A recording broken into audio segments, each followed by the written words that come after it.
ஓம் சாந்தி.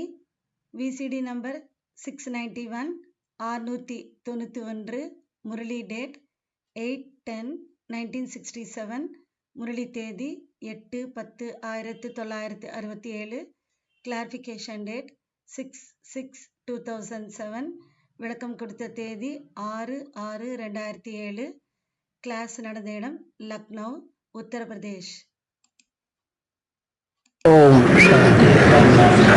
ओम शांति।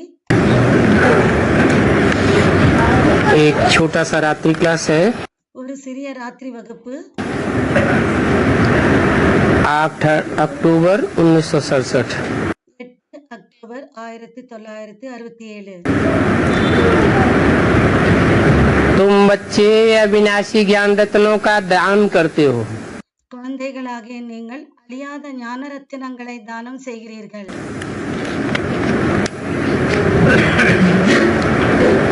किससे बोला?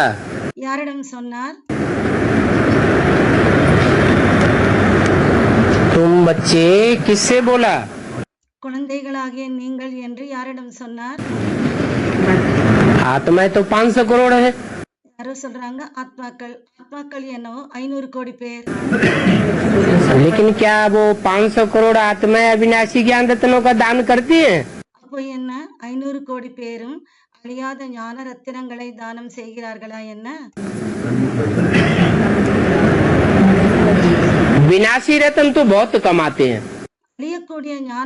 அழியக்கூடிய ரத்தினங்களை என்னவோ அதிகமாக சம்பாதிக்கிறார்கள். जो भी मनुष्य मात्र हैं सब विनाशी धन कमाने वाले बने। யாரெல்லாம் மனிதர்களாக இருக்கிறார்களோ அனைவருமே அழியக்கூடிய அந்த ரத்தினங்களை சம்பாதிக்க கூடியவர்களாக ஆனார்கள். जन्म जन्मांतर से। ஜன்ம ஜன்மங்களாக. लेकिन तुम बच्चे ஆனால் குழந்தைகளாகிய நீங்கள் अविनाशी रत्न दान करते हो। அழியாத ஞான ரத்தினங்களை தானம் செய்கிறீர்கள். वो तुम बच्चे कौन है? குழந்தைகளாகிய நீங்கள் என்றால் யாரு? हाँ, भगवान बाप जब आते हैं பகவான் தந்தை எப்போது வருகிறாரோ अपना घर परम धाम छोड़कर தன்னுடைய வீடாக இருக்கிற அந்த பரந்தாமத்தை விட்டு எப்போது வருகிறாரோ कलयुग के अंत और सतयुग के आदि में। கலியுகத்தின் கடைசி மற்றும் சத்யுகத்தின் ஆரம்பத்தில். तो साबित हो जाता है कलयुग के अंत में किस लिए आते हैं। அப்போ நிரூபணமாகிறது கலியுகத்தின் கடைசியில் எதுக்காக வருகிறார்? सतयुग का आदि कराने के लिए। சத்யுகத்தை தொடக்கி வைப்பதற்காக ஆரம்பிப்பதற்காக வருகிறார். सतयुग है ही सत्य की दुनिया। சத்யுகம் சத்தியத்துக்கான உலகம். और कलयुग है झूठ की दुनिया। கலியுகம் பொய்யான உலகம். तो झूठ की दुनिया में सब हैं झूठे रतन दान करने वाले। ஆக பொய்யான உலகத்தில் அனைவருமே பொய்யான ரத்தினங்களை தானம் செய்பவர்களாக இருக்கிறார்கள். झूठा रतन कहा जाता है धन संपत्ति को। பொய்யான ரத்தினங்கள் என்று பணம் மற்றும் சொத்துக்கு பொய்யான ரத்தினங்கள் என்று சொல்லப்படுகிறது. ये विनाशी धन संपत्ति है। இது அழியக்கூடிய பணம் சொத்து ஆகும். जिनकी बुद्धि विनाशी धन संपत्ति में कमाने में लगी हुई है। யாருடைய புத்தி அழியக்கூடிய இந்த பணம் மற்றும் செல்வத்தை சம்பாதிப்பதில் புத்தி ஈடுபட்டிருக்கிறதோ उनको बाप कहते हैं तुम्हारी किस्मत फूटी हुई है। அவர்களுக்கு தந்தை சொல்கிறார் உங்களுடைய அந்த பாக்கியம் அதிர்ஷ்டம் உடைஞ்சு போயிருக்கு. क्योंकि विनाशी धन के 4 अंजाम होने वाले हैं। ஏனென்றால் அழியக்கூடிய அந்த பணம் 4 நிலைகளில் அழிய உள்ளது. किसकी दबी रही धूल में किसकी राजा खाए और किसकी ले जाएंगे चोर लुटेरे। ஒரு சிலருடையது மண்ணில் புதைந்து போகும், ஒரு சிலருடையது அரசாங்கம் வந்து எடுத்துக்கொள்ளும். ஒரு சிலருடையது திருடன் திருடிக்கொண்டு சென்று விடுவான். बाकी की आग जलाए। மற்றவர்களுடையது நெருப்பில் எரிந்துவிடும். ये एटम बमों की आग में कुछ भी बचेगा नहीं। இந்த அணுகுண்டுகளின் அந்த நெருப்பில் எதுவுமே மிச்சம் இருக்காது. तो तुम बच्चे तो बहुत भाग्यशाली हो। குழந்தைகளாகிய நீங்கள் என்னவோ மிகவும் பாக்கியசாலிகளாவீர்கள். जो अविनाशी ज्ञान रत्नों का दान करते हो।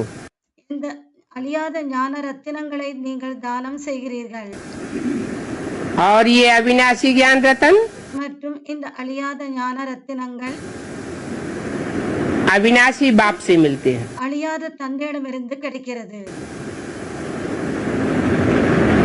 84 के चक्र में आते आते 84 பிறவிகளுடைய சக்கரத்தில் வந்து 84 बाप से 84 தந்தைகளிடமிருந்து जो मिला எது கிடைச்சிருக்கிறதோ वो विनाशी धन मिला।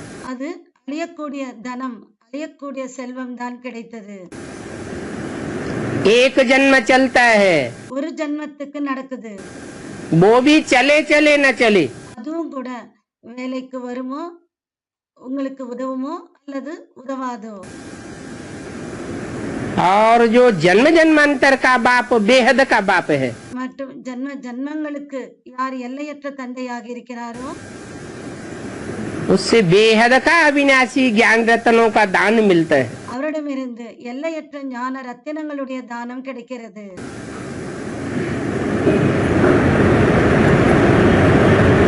वो बाप कहते हैं அந்த தந்தை சொல்கிறார், कि मेरे पास और कुछ है भी नहीं वास्तव में। உண்மையில் என்னிடம் வேறு எதுவுமே இல்லை. मैं आता हूँ तो तुमको अविनाशी ज्ञान देता हूँ। நான் வருகிறேன், நான் வந்து உங்களுக்கு அழியாத ஞான ரத்தினங்களை தருகிறேன். और कोई भी मनुष्य मात्र के पास ये अविनाशी ज्ञान नहीं है। மற்றும் வேற எந்த மனிதர்களிடம் இந்த அழியாத ஞான ரத்தினங்கள் இல்லை.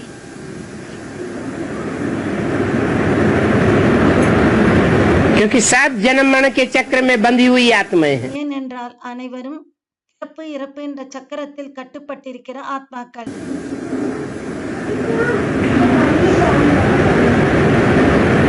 आत्माओं का बाप सुप्रीम सोल ஆத்மாக்களின் தந்தை சுப்ரீம் சோல் शिव, சிவன். वो शिव ही कल्याणकारी है। அந்த சிவன் தான் கல்யாணக்காரியாக இருக்கிறார். अनेक जन्मों का कल्याण करता है। பல ஜன்மங்களுக்காக அவர் நன்மை செய்கிறார். काहे के द्वारा? எதன் மூலமாக? जो अविनाशी ज्ञान रत्न देता है बच्चों को आकर, அவர் குழந்தைகளுக்கு எந்த அழியாத ஞான ரத்தினங்களை தருகிறாரோ उसके द्वारा। அதன் மூலமாக मनुष्य मनुष्य को ज्ञान देते हैं, மனிதர்கள் மனிதர்களுக்கு ஞானத்தை தருகிறார்கள்.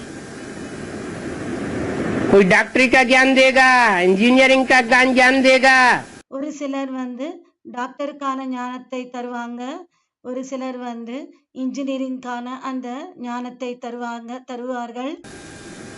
वकालत का ज्ञान देगा, வக்கீல் அதுக்கான ஞானத்தை தருவார்கள். वो साल्प अल्पकाल का है। அவைகள் அனைத்துமே அல்ப காலத்திற்கானது. एक जन्म का है, ஒரு ஜன்மத்துக்கானது. वो भी एक जन्म काम आवे आवे ना आवे। அதுவும் அந்த ஒரு ஜன்மத்துக்கும் கூட அது உதவியாக இருக்குமோ அல்லது இருக்காதோ தெரியாது. लेकिन बाप जो दान देते हैं, ஆனால் தந்தை எந்த ஞானத்தை தருகிறாரோ, எந்த தானத்தை தருகிறாரோ वो जन्म जन्मांतर काम आने वाला है। அது ஜன்ம ஜன்மங்களுக்கு நமக்கு வேலைக்கு வரவுள்ளது. इसलिए बाप कहते हैं ये अविनाशी ज्ञान रतन அதனால் தான் தந்தை சொல்கிறார், இந்த அழியாத ஞான ரத்தினங்கள் तुम्हारे लिए जन्म जन्मांतर के लिए स्थूल रतन बन जाएंगे। உங்களுக்காக ஜன்ம ஜன்மங்களுக்காக ஸ்தூல ரத்தினங்களாக ஆக போகிறது. तुम अगर बुद्धि में धारण करेंगे इस जन्म में तो ஒருவேளை இந்த ஜன்மத்தில் நீங்கள் புத்தியில் தாரணை செய்தால்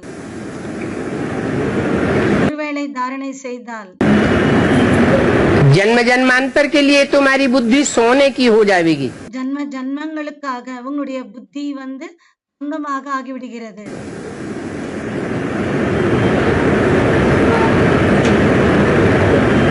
तुम प्राप्त करते हो நீங்கள் பிராப்தி செய்கிறீர்கள், तो तुम दान भी करते हो.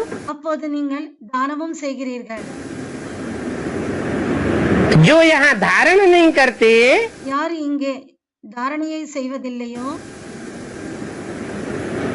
ज्ञान रत्नों की बुद्धि में धारण ही नहीं करते, ஞான ரத்தினங்களை புத்தியில் தாரணையை செய்வதில்லை, तो दूसरों को देंगे कहाँ से. பிறகு மற்றவர்களுக்கு எங்கிருந்து கொடுப்பார்கள். तो बोला ஆக சொன்னார், जो रतन तुम ज्ञान दान करते हो எந்த ரத்தினங்களை நீங்கள் தானம் செய்கிறீர்களோ उससे तुम पदमा पदम भाग्यशाली बनते हो. அதனால் நீங்கள் பதமாபதம் பாகியசாலிகளாக ஆகிறீர்கள். तो लखपति करोड़पति अरबपति बनते हैं. யாராவது லட்சாதிபதி கோடீஸ்வரர் அது போல ஆகிறார்கள், और तुम அதுக்கும் மேலேயும் ஆகிறார்கள். ஆனால் நீங்களோ पदमा पदम माने असंख्य रूप से तुम प्राप्ति करते हो. பதமாபத் அதாவது எண்ணற்ற அளவில் நீங்கள் பிராப்தி அடைகிறீர்கள். इन रत्नों को समझाने के लिए இந்த ரத்தினங்களை புரிய வைப்பதற்காக इस ताल में तुम चित्र रखेंगे. ஸ்டாலில் நீங்கள் சித்திரத்தை வைப்பீர்கள். समझाने के लिए புரிய வைப்பதற்காக उन चित्रों से लोगों को नॉलेज मिलेगी. அந்த சித்திரங்களினால் மக்களுக்கு ஞானம் கிடைக்கிறது. बाप कहते हैं தந்தை சொல்கிறார், चित्रों से नॉलेज तो मिलती है, சித்திரங்களின் மூலமாக நாலேஜ் என்னமோ கிடைக்கிறது. लेकिन नॉलेज है मुझ बाप को पहचानने की. ஆனால் அந்த ஞானம் தந்தையாக இருக்கிற என்னை தெரிந்து கொள்வதற்காக और अपने आप को पहचानने की. மற்றும் தங்களை தாங்கள் தெரிந்து கொள்வதற்காக.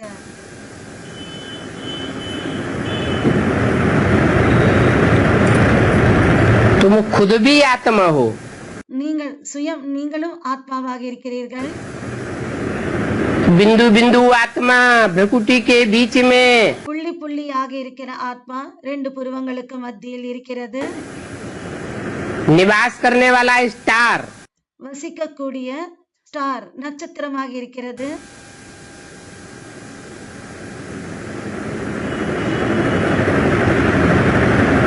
भ्रकुटी के बीच में जो आत्मा निवास करती है उसकी यादगार बिंदी लगाते हैं. ரெண்டு புருவங்களுக்கு மத்தியில் நினைவார்த்தம் புள்ளியின் நினைவாக ஆத்மாவின் நினைவாக பொட்டை வைத்துக் கொள்கிறார்கள். टीका लगाते हैं. அங்கு ஆத்மா வசிக்கிறது, அதோட நினைவாகத்தான் பொட்டை வைத்துக் கொள்கிறார்கள் மற்றும் திலகத்தை வைத்துக் கொள்கிறார்கள். कि आत्मा यहाँ टिकी हुई है. அதாவது ஆத்மா இங்கே நிலைத்திருக்கிறது. वो आत्मा का बाप है परमपिता परमात्मा शिव. அந்த ஆத்மாவின் தந்தை பரம்பிதா பரமாத்மா சிவனாவார். जिसकी यादगार मंदिरों में रखी हुई है. இவருடைய நினைவார்த்தமாக கோவில்களில் வைக்கப்பட்டிருக்கிறது. அந்த நினைவார்த்தங்கள்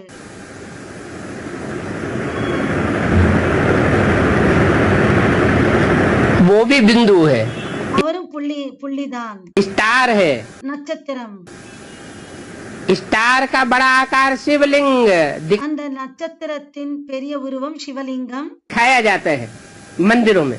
கோவில்களில் காட்டப்படுகிறது. वो शिव सब आत्माओं का बाप है. அந்த சிவன் அனைத்து ஆத்மாக்களுக்கும் தந்தையாக இருக்கிறார். आकर के परिचय देते हैं வந்து அறிமுகத்தை தருகிறார். कि मैं तुम्हारे शरीरों का बाप नहीं हूँ. நான் உங்களுடைய சரீரங்களுக்கு தந்தை இல்லை. इन शरीरों की पैदाइश तुम्हारा देहधारी बाप से होती है. இந்த சரீரத்துக்கான பிறப்பு உங்களுடைய தந்தையாக இருக்கிற தேகதாரி தந்தைகள் கிட்ட இருந்து கிடைக்கிறது. मैं तुम्हारी आत्मा का बाप हूँ. நான் உங்களுடைய ஆத்மாவுக்கு தந்தை. शरीर है विनाशी சரீரம் அழியக்கூடியது. और इन विनाशी शरीरों का बाप भी विनाशी. மற்றும் இந்த சரீரங்களுக்காக இருக்கிற தந்தையும் அழியக்கூடியவர். आत्मा है अविनाशी. ஆத்மா அழியாதது. इन बिंदु बिंदु आत्माओं का बाप परमपिता परमात्मा भी अविनाशी है. இந்த புள்ளி புள்ளியாக இருக்கிற ஆத்மாக்களின் தந்தையும் அழியாதவர்.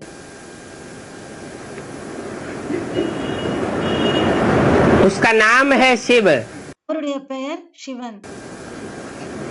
अर्थात कल्याणकारी. அப்படி என்றால் கல்யாணக்காரி, நன்மை செய்பவர். और कोई आत्मा का नाम नहीं होता மற்றும் வேறு யாருக்கும் ஆத்மாவுக்கு பெயர் இருப்பதில்லை जब तक शरीर धारण न करे. இதுவரைக்கும் சரீரத்தை தாரணை செய்யாத வரைக்கும். लेकिन परमपिता परमात्मा की आत्मा का नाम है शिव. ஆனால் பரம்பிதா பரமாத்மாவின் ஆத்மாவுக்கு பெயர் சிவன். क्यों? ஏன்? इसलिए कि वो सदैव आत्मिक स्थिति में रहने वाला है. ஏனென்றால் அவர் எப்போதுமே வந்து ஆத்மீக ஸ்திதியில் இருக்கக்கூடியவர். अपनी आत्मिक स्थिति को कि मैं ज्योति बिंदु आत्मा हूँ, தன்னுடைய ஆத்மீக ஸ்திதியை நான் ஜோதி புள்ளி ஆத்மாவாக இருக்கிறேன், इस बात को कभी भूलने वाला नहीं है. இந்த விஷயத்தை அவர் எப்போதுமே மறந்து போகுபவர் இல்லை.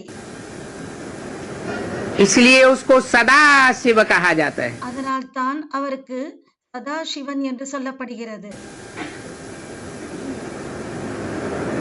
और जो भी सुनाता है மற்றும் எதையெல்லாம் சொல்கிறாரோ वो अविनाशी ज्ञान அந்த அழியாத ஞானம் कल्याणकारी ज्ञान है. கல்யாணக்காரி ஞானமாக இருக்கிறது. एक एक वाक्य एक एक शब्द कल्याणकारी है. ஒவ்வொரு வாக்கியமும் ஒவ்வொரு சொல்லும் கல்யாணக்காரியாக இருக்கிறது. कोई भी हालत में अकल्याण हो ही नहीं सकता. எந்த ஒரு நிலையிலும் அகல்யாணக்காரியாக ஆகவே முடியாது. मनुष्य गुरु जन्म जन्मांतर से सुनाते चले आए. மனித குருமார்கள் ஜன்ம ஜன்மங்களாக சொல்லிக் கொண்டே வந்தார்கள். दुनिया के अंदर प्यार सौहार्द स्नेह सहयोग की भावना घटती गई. உலகத்தில் என்னவோ சகயோகம், சிநேகம் மற்றும் நல்லுறவு, அன்பு, பாவனை எல்லாமே வந்து குறைந்து கொண்டே வந்தது. सब एक दूसरे के दुश्मन बने पड़े हैं. அனைவரும் ஒருத்தர் இன்னொருத்தருக்கு வந்து விரோதிகளாகத்தான் இருந்து கொண்டு வந்தார்கள். तो मनुष्य गुरुओं के ज्ञान सुनाने से दुनिया नीचे गिरती गई. ஆக மனித குருமார்கள் ஞானத்தை சொல்லியும் இந்த உலகம் கீழே இறங்கிக் கொண்டுதான் வந்தது. और परमात्मा बाप आकर के जो ज्ञान रतन देते हैं மற்றும் பரமாத்மா தந்தை வந்து இந்த ஞானத்தை தருகிறார். उससे कलयुग दुनिया बदल करके सतयुगी दुनिया बन जाती है. அதன் மூலமாக கலியுக உலகம் மாறி புதிய உலகமாக ஆகிவிடுகிறது. जिस सतयुगी दुनिया में लक्ष्मी नारायण का राज्य होगा, இது வந்து லக்ஷ்மி நாராயணன் உலகமாக ஆகிவிடுகிறது.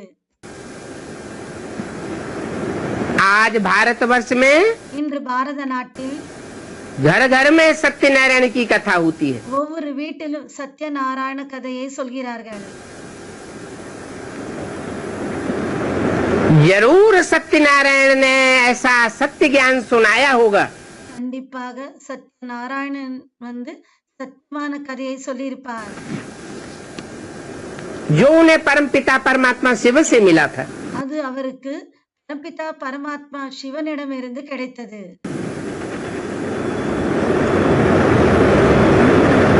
नाम ही है नारायण. பெயரே நாராயணன். नार माना ज्ञान जल, நார் என்றால் ஞான ஜலம், अयन माना घर. அயனம் என்றால் வீடு. जिसका घर ज्ञान जल में है, அவருடைய வீடு ஞான ஜலத்தில் இருக்கிறது. इसलिए नेपाल में खास அதனால் தான் நேபாளத்தில் முக்கியமாக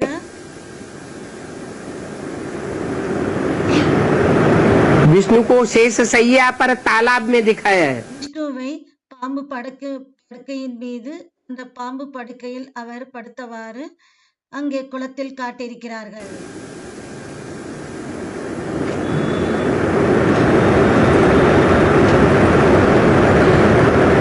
तो ज्ञान सरोवर है. அது ஞான சரோவரம்.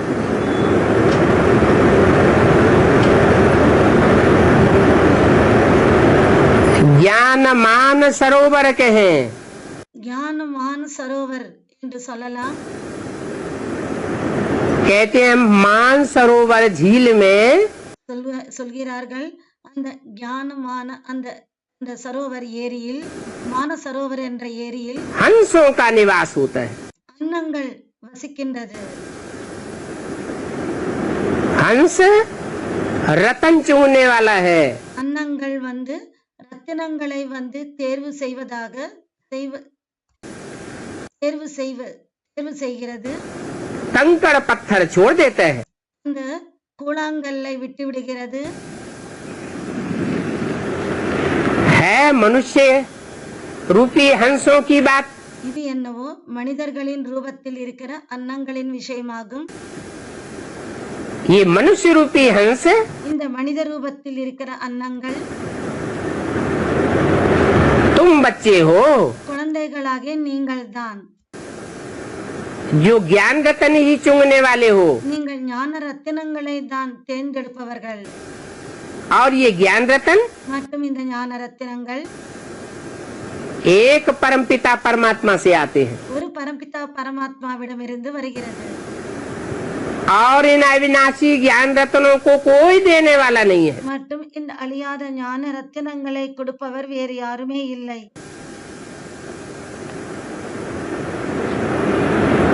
इसलिए सारी दुनिया அதனால் தான் முழு உலகமும் उस परमपिता परमात्मा को याद करती है. அந்த பரம்பிதா பரமாத்மாவை நினைவு செய்கிறது. हिंदुओं में भगवान कहते हैं, राम कहते हैं, कृष्ण कहते हैं. இந்துக்களில் பகவான் என்று சொல்கிறார்கள், ராமர் என்று சொல்கிறார்கள், கிருஷ்ணர் என்று சொல்கிறார்கள். भगवान के रूप में. பகவானின் ரூபத்தில். मुसलमानों में गॉड अल्लाह कहते हैं. முஸ்லிம்கள் அல்லாஹ் என்று சொல்கிறார்கள். क्रिश्चियंस में गॉड फादर कहते हैं. கிறிஸ்டியன்ஸில் அவர் காட் ஃபாதர் என்று சொல்கிறார்கள். सब उसको याद करते हैं. அனைவரும் அவரை நினைவு செய்கிறார்கள். तो जरूर नंबरवार उस अविनाशी बाप से ஆக கண்டிப்பாக அனைவரும் வரிசை கிரமமாக அந்த அழியாத தந்தையிடமிருந்து बच्चों को प्राप्ति हुई है. குழந்தைகளுக்கு பிராப்தி ஆகி இருக்கிறது. जिसने जो जितना धारण किया, யாரு எந்த அளவுக்கு ஞானத்தை தாரணை செய்தார்களோ और दूसरों को धारण कराया, மற்றும் மற்றவர்களையும் தாரணை செய்ய வைத்தார்களோ वो उतना जन्म जन्मांतर के लिए प्राप्ति करते हैं परमपिता परमात्मा से. அவர்கள் அந்த அளவுக்கு தான் ஜன்ம ஜன்மங்களில் பரம்பிதா பரமாத்மாவிடமிருந்து பிராப்தி அடைந்திருப்பார்கள். इसलिए लोग कहते हैं அதனால் தான் சொல்கிறார்கள் உலகத்தினர். कि भगवान ने जब भाग्य बांटा था பகவான் வந்து எப்போது வந்து பாக்கியத்தை வந்து பகிர்ந்து கொடுத்தார். तो तुम कहाँ सोए हुए थे? நீ எங்கே தூங்கிக் கொண்டிருந்தாய் அவர் கொடுக்கும்போது? शास्त्रों में तो लिख दिया है कि भगवान சாஸ்திரங்களில் என்னவோ எழுதிவிட்டார்கள், हर युग में आता है, பகவான் ஒவ்வொரு யுகத்திலும் வருகிறார் என்று எழுதிவிட்டார்கள். लेकिन हर युग में उसको आने की दरकार नहीं है. ஆனால் ஒவ்வொரு யுகத்திலும் அவர் வருவதற்கு அவசியம் இல்லை.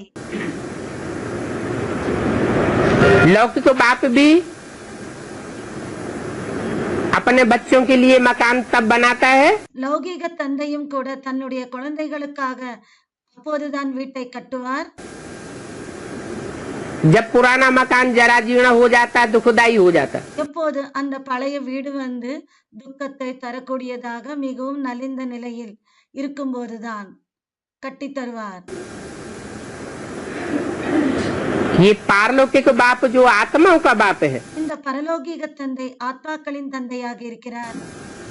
वो भी सृष्टि पर तब आता है जब ये सृष्टि रूपी मकान पुराना हो जाता है. அவரும் இந்த சிருஷ்டிக்கு எப்போது வருகிறார் என்றால் இந்த சிருஷ்டி பழையதாக ஆகிவிடும் பொழுது. सत्युग में नया था, சத்யுகத்தில் புதியதாக இருந்தது. उसके बाद त्रेता युग बीता, द्वापर युग बीता, அதன் பிறகு திரேதா யுகமும் இருந்தது, துவாபர யுகமும் இருந்தது.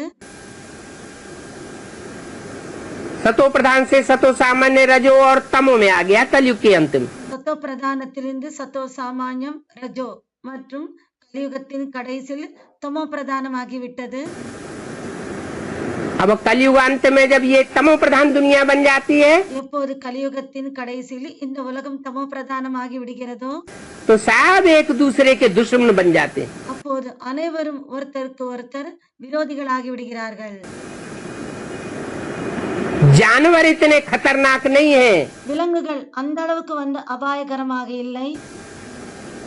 मनुष्य आत्मा एक दूसरे के लिए इतना खार खा के बैठती है மனிதர்கள் ஒருத்தருக்கு இன்னொருத்தர் வந்து எப்படி வந்து ஒரு மோசமாக நடந்து கொள்கிறார்கள் இந்த அளவுக்கு. कि संसार में एटम बम बना के रख लेते हैं. பாருங்கள், உலகத்தில் வந்து அந்த அட்டம் பாம்பை உருவாக்கி வைத்திருக்கிறார்கள். इतना खतरनाक औजार இது எந்த அளவுக்கு வந்து அபாயகரமான கருவியாக இருக்கிறது.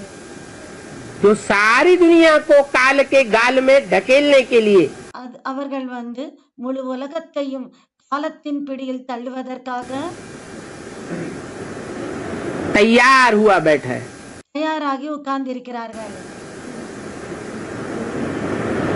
गीता में लिख दिया है கீதையில் எழுதிவிட்டார்கள். कि भगवान ने अपना विराट रूप दिखाया பகவான் தன்னுடைய விராட ரூபத்தை காண்பித்தார். तो अर्जुन को मुंह फाड़ के दिखा दिया அர்ஜுனருக்கு தன்னுடைய வாயை திறந்து காண்பித்தார். कि देखो ये सारी दुनिया मेरी दाढ़ों के बीच में चबाई जाने वाली है. பாருங்க, பாரு, இந்த முழு உலகமும் என்னுடைய தாடைகளுக்கு நடுவில் வந்து அரைக்கப்படுது. कौन सी दाढ़ें हैं? இந்த தாடைகள் यही एटम बम रूपी डाढ़ है. இதுதான் இந்த அணுகுண்டு அந்த ஆட்டம் பாம் அதரூபமான அந்த जो ऊपर आसमान में भी तैर रही है. அது மேலே வானத்தில் வந்து ஆகாயத்தில் நீந்து கொண்டிருக்கிறது. और समुद्र के अंदर, पृथ्वी के अंदर भी மற்றும் கடலுக்குள் பூமிக்குள்ளும் கூட वो बम छुपाए हुए हैं. அந்த பாம்புகள் வந்து மறைக்கப்பட்டிருக்கிறது.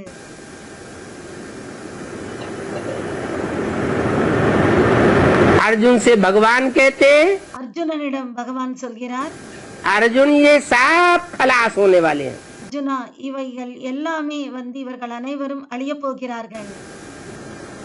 इन आँखों से तुम जो कुछ देखते हो இந்த கண்களால் நீ எதையெல்லாம் பார்க்கிறாயோ सब भस्म होने वाला है. அனைத்தும் சாம்பலாக போகிறது.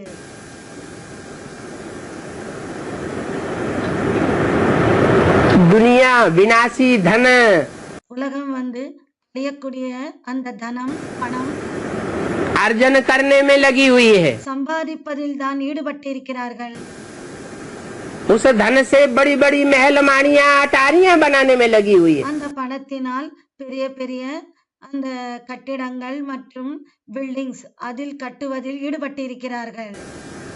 बड़े बड़े कारखाने खुलते चले जा रहे हैं। பெரிய பெரிய தொழிற்சாலைகளை திறந்து கொண்டே செல்கிறார்கள். अरबों खरबों पैसा खर्च होता चला जा रहा है। கோடிக்கணக்கான பணம் செலவாகிக் கொண்டிருக்கிறது. कोई को पता ही नहीं है யாருக்கும் தெரிவதே இல்லை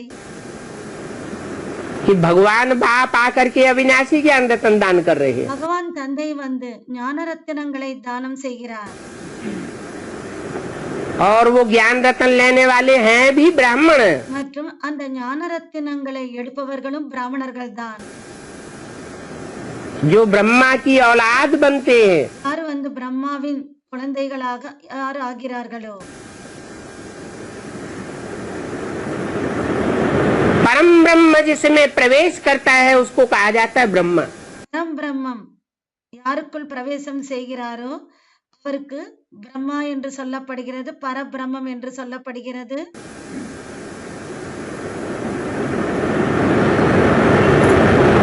ब्रह्मा में प्रवेश कर பிரம்மாவில் பிரவேசம் செய்து जो मुख से ज्ञान सुनाते हैं, ब्रह्मा के मुख से பிரம்மாவின் வாயின் மூலமாக எந்த ஞானத்தை சொல்கிறாரோ उस ज्ञान को जो धारण करते हैं அந்த ஞானத்தை யார் தாரணை செய்கிறார்களோ और दूसरों को धारण कराते हैं, மற்றும் மற்றவர்களையும் தாரணை செய்ய வைக்கிறார்களோ ये धंधा करने वालों को कहा जाता है ब्राह्मण। இந்த தொழில் செய்பவர்களுக்கு தான் பிராமணர்கள் என்று சொல்லப்படுகிறார்கள்.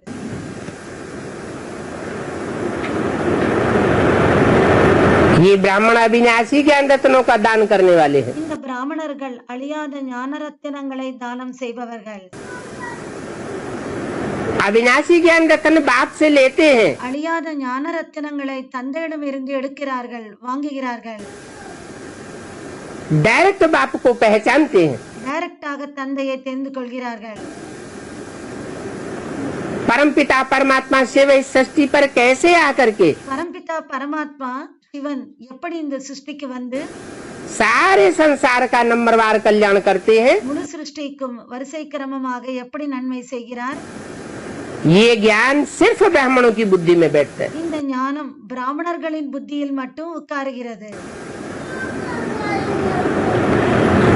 तो बोला ஆக சொன்னார், तुम बच्चे नंबरवार पद पाते हो, குழந்தைகளாகிய நீங்கள் வரிசை கிரமமாக பதவியை அடைகிறீர்கள்.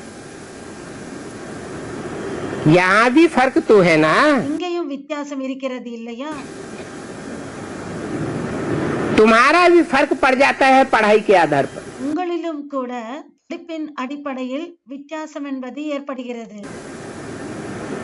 इन ज्ञान रत्नों की जो जितनी पढ़ाई करता है இந்த ஞான ரத்தினங்களின் படிப்பை யார் எந்த அளவுக்கு படிக்கிறார்களோ, धारणा करता है, தாரணை செய்கிறார்களோ, दूसरों को धारण कराता है, மற்றவர்களை தாரணை செய்ய வைக்கிறார்களோ उनका उतना ही नंबरवार ऊंचा पद बनता जाता है। அவர்களுடைய பதவி வரிசை கிரமமாக அந்த அளவுக்கு பதவி என்பது பிராப்தி ஆகிறது. कोई तो महाराजाएं बनेंगे, ஒரு சிலர் என்னவோ மகாராஜாக்களாக ஆகுவார்கள், कोई राजाएं बनेंगे, ஒரு சிலர் ராஜாக்களாக ஆகுவார்கள், कोई महारानी बनेंगे, कोई ஒரு रानी சிலர் மகாராணியாக ஆகிறார்கள், बनेंगे। ஒரு சிலர் ராணியாக ஆகிறார்கள். अच्छी पढ़ाई नहीं पढ़ेंगे நன்றாக படிக்கவில்லை என்றால் तो दास दासी भी बनेंगे। பிறகு தாசதாசியாகவும் ஆகுவார்கள். राजकुल में दास दासियां भी होती हैं। ராஜகுலத்தில் தாசதாசிகளும் இருக்கிறார்கள். खाना पीना उनको भी राज घराने के जैसा ही मिलेगा। அவர்களுக்கு இந்த சாப்பிடுவது அருந்துவது அவையெல்லாம் அந்த ராஜவம்சத்தில் என்ன அவர்களுக்கு அந்த அருந்துவதும் மற்றும் சாப்பிடுவதும் அந்த குலத்தில் அந்த ராஜா ராணி மகாராஜா மகாராணி அவர்கள் என்ன அருந்துகிறார்களோ சாப்பிடுகிறார்களோ அதையே தான் இவர்களுக்கும் கூட கிடைக்கிறது. प्रजा में तो गरीब लोग होते हैं, பிரஜைகளில் என்னவோ ஏழைகள் இருக்கிறார்கள். रोटी टिक्कर खा करके भी जीवन गुजारते हैं। ரொட்டி துண்டுகளை சாப்பிட்டு சாப்பிட்டு அவர்களுடைய வாழ்க்கையை கடத்துகிறார்கள். परंतु ईश्वरीय पढ़ाई जो पढ़ते हैं ஆனால் யார் ஈஸ்வரிய படிப்பை படிக்கிறார்களோ वो राजकुल में आते हैं। அவர்கள் ராஜகுலத்தில் வருகிறார்கள். अब राजकुल में आने वालों में இப்போது ராஜகுலத்தில் வருபவர்களில் कोई दास दासी बन पड़े, ஒரு சிலர் தாசதாசிகளாக ஆகிவிடுகிறார்கள். राजा महाराजा बन पड़े, ஒரு சிலர் ராஜா ராஜாவாக ஆகுவார்கள். ये उनकी पढ़ाई के ऊपर है। அவை எல்லாமே அவர்களுடைய படிப்பின் அடிப்படையில் தான். बाप ने जो पढ़ाई पढ़ाई தந்தை எந்த படிப்பை படிப்பித்தாரோ उस सुप्रीम बाप की ऊंची से ऊंची पढ़ाई को जिन्होंने कदर की, அந்த சுப்ரீம் தந்தையுடைய அந்த படிப்புக்கு யார் முக்கியத்துவம் கொடுத்தார்களோ वो ऊंची से ऊंची प्राप्ति कर जाते हैं। அவர்கள் உயர்ந்ததில் உயர்ந்த பிராப்தியை அடைகிறார்கள். नहीं तो कोई बताए இல்லை என்றால் யாராவது சொல்லட்டும், कि दुनिया में इतने बड़े बड़े हिस्ट्री में राजाएं हुए, உலகத்தில் ஹிஸ்டரியில் பெரிய பெரிய ராஜாக்கள் இருந்திருக்கிறார்கள்.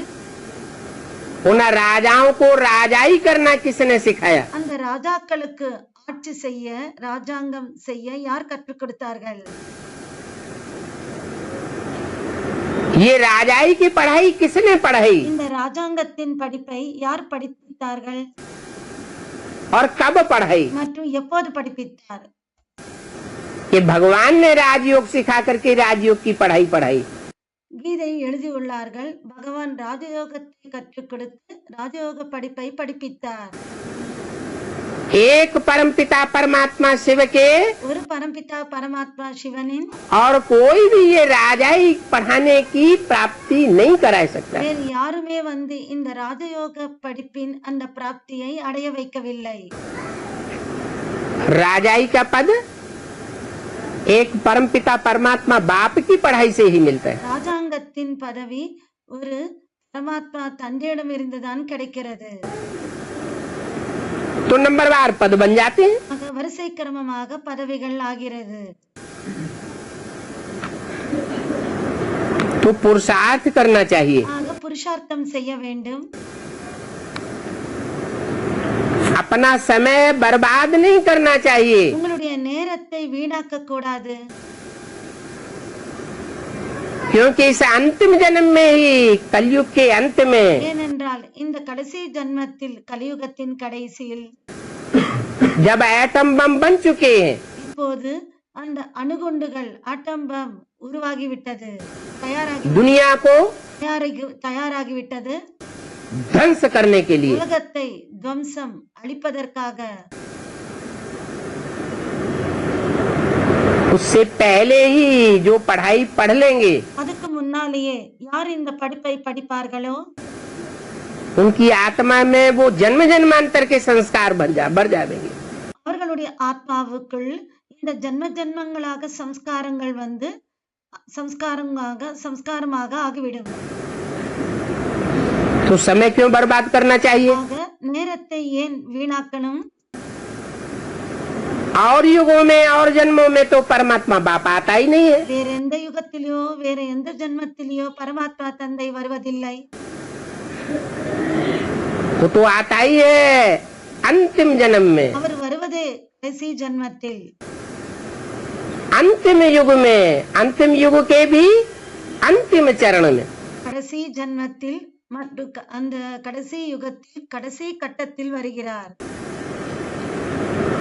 आज से 70 साल पहले இன்றிலிருந்து 70 வருடங்களுக்கு முன்னால் न भगवान बाप आया था பகவான் தந்தையும் வரவில்லை, और न एटम बम बने थे। மற்றும் அணுகுண்டும் தயாராகவில்லை.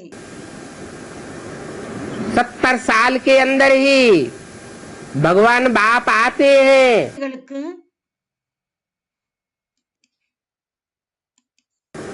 70 साल के अंदर ही 70 வருடங்களுக்குள்ளேயே भगवान बाप आते हैं, பகவான் தந்தை வருகிறார்.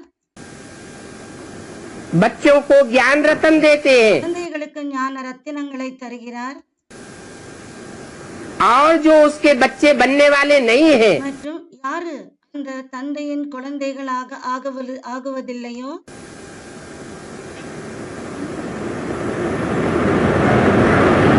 उनके लिए एटमिक एनर्जी तैयार कराता है, அவர்களுக்காக ஆட்டமிக் எனர்ஜியை தயார் செய்கிறார்.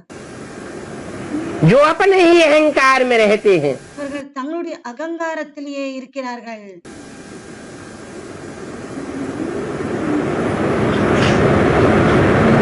उनको कहते हैं देह अभिमानी यादव. அவர்களுக்கு தேக அபிமானம் கொண்ட யாதவர்கள் என்று சொல்கிறார்.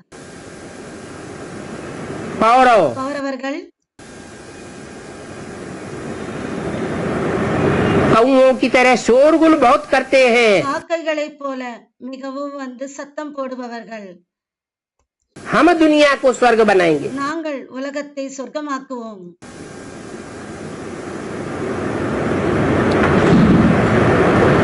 और गंद ही गंद खाते जाते हैं, गंद ही गंद दुनिया में फैलाते जाते हैं. அழுக்கையே சாப்பிடுகிறார்கள் மற்றும் உலகத்தில் அழுக்கையே பரப்புகிறார்கள்.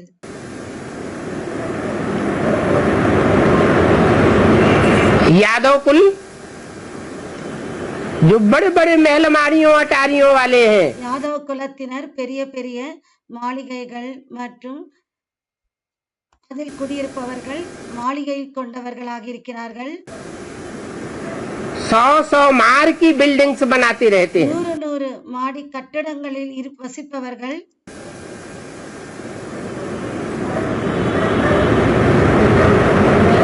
बड़े बड़े मल्टी मिलियनर्स हैं. பெரிய பெரிய மல்டி மில்லியனர்ஸ் ஆக இருக்கிறார்கள். सारी बुद्धि का योग धन कमाने में लगा हुआ है. முழு புத்தி யோகம் பணம் சம்பாதிப்பதில் தான் இருக்கிறார்கள். बाप कहते हैं தந்தை சொல்கிறார், ये धन विनाशी है, இந்த தனம் அழியக்கூடியது. इसे विनाशी धन की कोई कीमत नहीं है. இந்த அழியக்கூடிய தனத்துக்கு செல்வத்துக்கு எந்த ஒரு மதிப்பும் இல்லை. मैं अभी तुम्हें जो अविनाशी ज्ञान रतन देता हूँ, நான் இப்போது உங்களுக்கு அழியாத ஞான ரத்தினங்களை தருகிறேன். इसमें समय बर्बाद नहीं करना चाहिए. இதில் நேரத்தை வீணடிக்க கூடாது. क्योंकि ये समय बहुत अमूल्य है. ஏனென்றால் இந்த நேரம் மிகவும் விலை மதிப்பு மிக்கது. अभी सबसे अमूल्य चीज है समय. இப்போது அனைத்தை விட விலை மதிப்பானது நேரம்தான். धन का कोई मूल्य नहीं. பணத்துக்கு கூட மதிப்பு இல்லை. अब चोर चोरे ले जाए, எப்போது திருடன் திருடு கொண்டு சென்று விடுவான். तब आग जला दे, எப்ப நெருப்பு பிடித்துக் கொள்ளும். तब भूकंप आ जाए और जमीन का जमीन में ही दबा चला जाए. எப்போது பூகம்பம் வருமோ அந்த பூமியில் புதைத்திருப்பது எங்கே சென்று விடுமோ. तब इनकम टैक्स वाले आए सारा उठा ले जाए. எப்போது இன்கம் டாக்ஸ் சேர்ந்தவர்கள் எடுத்து சென்று விடுவார்களோ.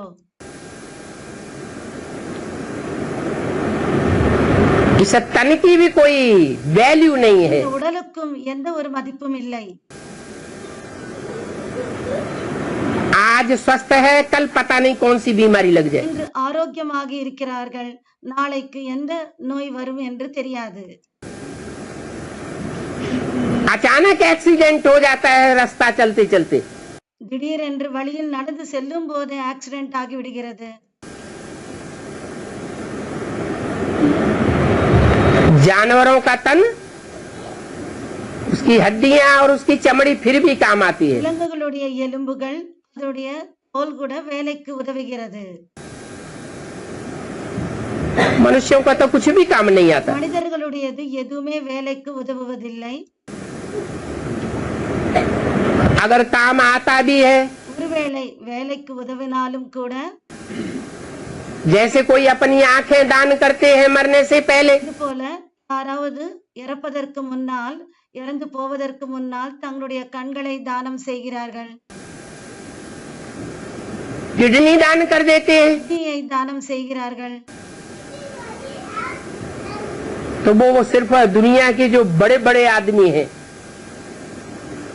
उन्हीं के काम आते हैं. அந்த கண்கள், அந்த கிட்னி வந்து உலகத்தில் இருக்கிற பெரிய பெரிய பணக்காரர்களுக்கு தான் அது யூஸ் ஆகிறது, உபயோகமாகிறது. शहर शहर में नेत्र दान करने के हॉस्पिटल बने हुए हैं. நகர நகரங்களில் அந்த கண்களை வந்து தானம் செய்வதற்காக அங்க ஹாஸ்பிட்டல்ஸ் வந்து உருவாக்கப்பட்டிருக்கிறது. आज तक कोई ने देखा इंडिया में? இன்று வரைக்கும் யாராவது இந்தியாவில் பார்த்திருக்கிறீர்களா? ऐसा आदमी कोई देखा जिसको आंखें मिली हुई हो सरकार से? அப்படிப்பட்ட மனிதரை யாரையாவது பார்த்திருக்கிறீர்களா? அவர்களுக்கு அரசாங்கத்திடமிருந்து தானமாக கண்கள் கிடைச்சிருக்கிறது, அப்படி என்று யாராவது கேள்விப்பட்டிருக்கிறீர்களா? फिर ये आंखें कहाँ चली जाती हैं? இந்த கண்கள் எல்லாம் எங்கு சென்று விடுகிறது?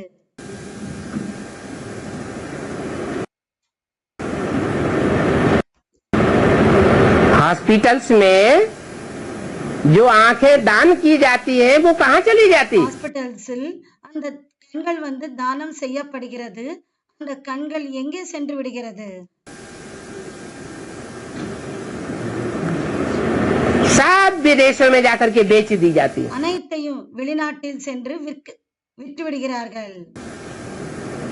लाखों करोड़ों रुपए कमाते हैं. லட்சம் மற்றும் கோடி பணத்தை சம்பாதிக்கிறார்கள். भारत तो गरीब देश है. பாரதம் என்னவோ ஏழை நாடு. भारतवासियों को कुछ प्राप्ति नहीं होती. பாரதவாசிகளுக்கு எதுவும் பிராப்தி ஆகுவதில்லை. तो मनुष्य का तन भी काम आने वाला नहीं. மனிதனுடைய சரீரம் கூட வேலைக்கு உதவுவதில்லை. हाँ, तब काम आ सकता है जब इस तन से ईश्वरीय ज्ञान की पढ़ाई का पुरुषार्थ किया जाए. ஆனால் இந்த சரீரம் கூட அப்போதுதான் வேலைக்கு உதவ முடியும், எப்போது இந்த ஈஸ்வரிய ஞானத்தினை படித்து இதை தாரணை செய்யும் போது. तो जन्म जन्मांतर की प्राप्ति ये तन करा सकता है. இப்போ ஜன்ம ஜன்மங்களுக்கான பிராப்தியை இந்த சரீரத்தினால் பிராப்தி அடைய முடியும், சரீரத்தின் மூலமாக அடைய முடியும். नहीं तो कोई वैल्यू नहीं. இல்லை என்றால் எந்த ஒரு மதிப்பும் இல்லை. धन की कोई वैल्यू नहीं, तन की कोई वैल्यू नहीं. பணத்துக்கும் எந்த ஒரு மதிப்பும் இல்லை, உடலுக்கும் மதிப்பும் இல்லை. और मन तो सुबह से लेकर के शाम तक, மனமும் கூட காலையிலிருந்து சாயங்காலம் வரைக்கும், और रात को सोते सोते में दुनिया में कहाँ कहाँ भटकता रहता है. இரவில் படுக்கும் தூங்கும் பொழுதும் கூட எங்கெங்கோ இந்த மனம் அலைகிறது. उसकी तो ताकत वैसे ही बिखर रही है. அவர்களுடைய அந்த சக்தி எப்படி எல்லாம் சிதறி விடுகிறது. धन तो फिर भी बैंक बैलेंस में इकट्ठा कर लेते हैं. பணத்தை என்னவோ பேங்கில் வந்து பேங்க் பேலன்ஸ் வந்து ஒன்றாக சேர்க்கிறார்கள். मन तो इकट्ठा होता ही नहीं, மனம் என்னவோ ஒன்றாக சேர்ந்து இருப்பதில்லை, एकाग्र होता ही नहीं. நிலைப்படுவதே இல்லை. क्योंकि गुरुओं ने उल्टी बात पढ़ाई हुई है ஏனென்றால் குருமார்கள் தலைகீழான படிப்பை தான் படிப்பித்தார்கள். कि भगवान सर्वव्यापी है. பகவான் சர்வவியாபி என்று, मेरे में है, तेरे में है, तुंडे तुंडे हर जगह. எனக்குள்ளும் இருக்கிறார், உனக்குள்ளும் இருக்கிறார், மற்றும் ஒவ்வொருத்தரிலும் இருக்கிறார், ஒவ்வொரு இடத்திலும் இருக்கிறார், कण कण में व्यापक है. ஒவ்வொரு அணுவிலும் இருக்கிறார். तो कहाँ याद करेंगे? எங்கே நினைவு செய்வீர்கள்? बुद्धि बिखर जाएगी ना. புத்தி சிதறி விடுகிறது இல்லையா? तो मन की भी कोई वैल्यू नहीं रही. மனதுக்கும் எந்த ஒரு வேல்யூ மதிப்பும் இல்லை. हाँ, मन की वैल्यू तब हो सकती है மனதுக்கும் மதிப்பு அப்போதுதான் ஆக முடியும். जब भगवान आकर के जो ज्ञान रत्न सुनाते हैं, அப்போது பகவான் வந்து ஞான ரத்தினங்களை சொல்கிறாரோ, उन ज्ञान रत्नों पर कोई ध्यान दे, அந்த ஞான ரத்தினங்களின் மீது யாராவது கவனத்தை கொடுத்தால், और भगवान को पहचाने, अपने आप को पहचाने, பகவானை தெரிந்து கொள்ளணும் மற்றும் தங்களை தாங்களே தெரிந்து கொள்ளணும். कि मैं आत्मा जन्म जन्मांतर कौन सा पार्ट बजाने वाली आत्मा हूँ. என்னுடைய ஆத்மா ஜன்ம ஜன்மங்களில் எந்த பாட்டை செய்பவனாக இருக்கிறேன். 84 के चक्र में मैंने कहाँ कहाँ कैसे कैसे पार्ट बजाई है. 84 பிறவிகளில் எங்கெங்கே எப்படி எப்படி எல்லாம் பாட்டை செய்தேன். दुनिया की हिस्ट्री में, हिंदुस्तान की हिस्ट्री में உலகத்தின் ஹிஸ்டரியில் வரலாற்றில், இந்தியாவின் வரலாற்றில் मेरा कहाँ कहाँ क्या पार्ट रहा है. என்னுடைய பாட்டு எங்கெங்கே இருந்தது.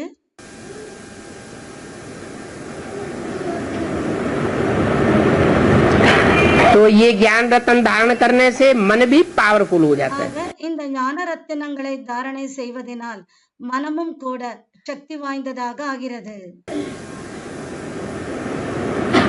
परमात्मा बाप की पहचान होने से பரமாத்மா தந்தையின் அறிமுகம் நமக்கு கிடைப்பதினால்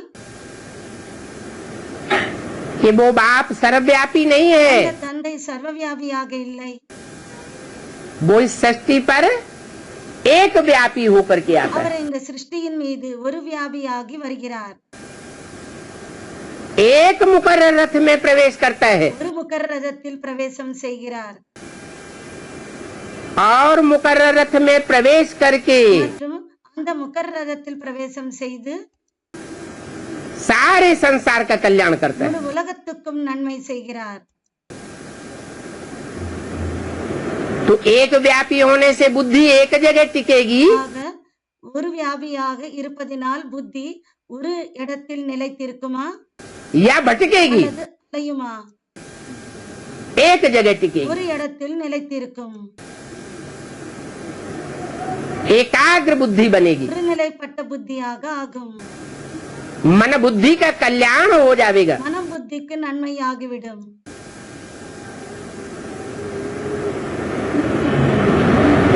तो मन की भी वैल्यू तब है ஆக மனதுக்கும் வேல்யூ மதிப்பு போதுதான் ஆகிறது जब परमात्मा बाप के ज्ञान में बुद्धि लगाई जाए. எப்போது பரமாத்மா தந்தையின் ஞானத்தில் புத்தியை ஈடுபடுத்தும் பொழுது. नहीं तो मन से जो संकल्प चलते हैं, என்றால் மனதினால் சங்கல்பங்கள் நடக்கிறது. दिन और रात, பகல் மற்றும் இரவில், स्वप्न में भी கனவிலும் கூட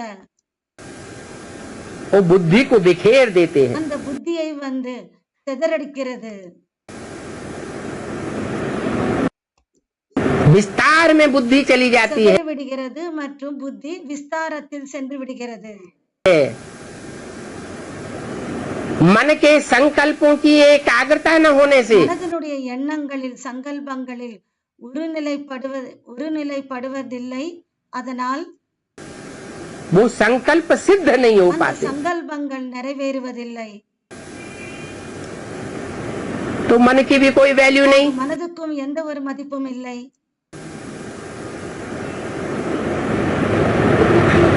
समय की वैल्यू है. சமயத்துக்கான மதிப்பு.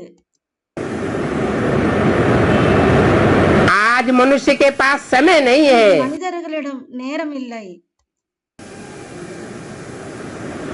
धन भी जेब में से निकाल के दूसरों को दे देगा. तन का सहयोग भी करेगा. பணத்தையும் வந்து மற்றவர்களுக்கு கொடுத்து விடுவார்கள். உடலினால் வந்து சகயோகத்தை கூட கொடுப்பார்கள்.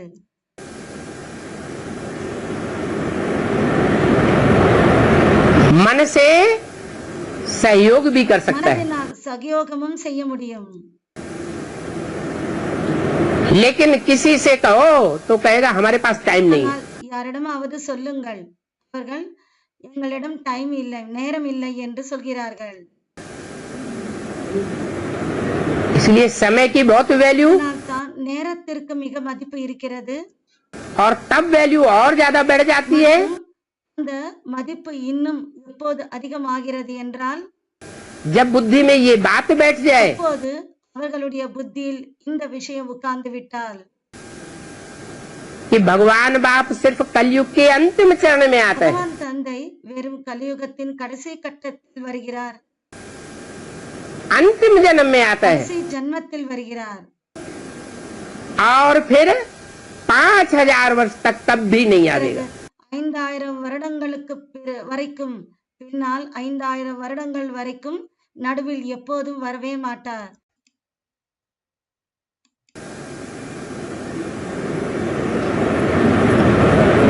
बीच में कोई का कल्याण नहीं हो सकता. நடுவில் யாருக்கும் நன்மை ஆக முடியாது. सिर्फ एक ही जन्म है வெறும் ஒரே ஒரு ஜன்மம் மட்டும்தான் இருக்கிறது हर आत्मा के लिए ஒவ்வொரு ஆத்மாவுக்காக कल्याण करने का. நன்மை செய்வதற்காக. तो समय की वैल्यू का ध्यान देना चाहिए. ஆக நேரத்திற்கு நாம் கவனத்தை கொடுத்து மதிப்பு கொடுக்க வேண்டும். और जन्मों में भगवान बाप नहीं आता, மற்ற ஜன்மங்களில் பகவான் தந்தை வருவதில்லை. सिर्फ इस एक जन्म में ही भगवान बाप आता है. இந்த ஒரே ஒரு ஜன்மத்தில் மட்டும்தான் கடவுள் தந்தை வருகிறார். ये अंतिम जन्म है. இது கடைசி ஜன்மம். इस अंतिम जन्म के बाद फिर कोई भी मनुष्य आत्मा இந்த கடைசி ஜன்மத்துக்கு பிறகு வேறு எந்த மனித ஆத்மாவும் इस कलियुगी दुनिया में जन्म नहीं ले सकेगी. இந்த கலியுக உலகத்தில் ஜன்மத்தை எடுத்துக்கொள்ள முடியாது. पुरुषार्थ करेगी तो नई सत्युगी दुनिया में आवेगी. புருஷார்த்தம் செய்தால் புதிய சத்யுகத்தின் உலகத்தில் வருவார்கள். भगवान बाप को नहीं पहचानेगी, பகவான் தந்தையை தெரிந்து கொள்ளவில்லை என்றால் ज्ञान रत्नों का वैल्यू नहीं करेगी, ஞான ரத்தினங்களுக்கு மதிப்பு கொடுக்கவில்லை என்றால் तो सत्युगी नई दुनिया में भी नहीं आवेगी. பிறகு சத்யுக புதிய உலகத்திலும் வரமாட்டார்கள். शरीर छोड़ करके ब्रह्मलोक में वास करेगी, जहाँ न सुख होगा और न दुख होगा. அங்கே சரீரத்தை விட்டுவிட்டு பிரம்மலோகத்தில் வசிப்பார்கள். அங்கே சுகமும் இருக்காது, துக்கமும் இருக்காது.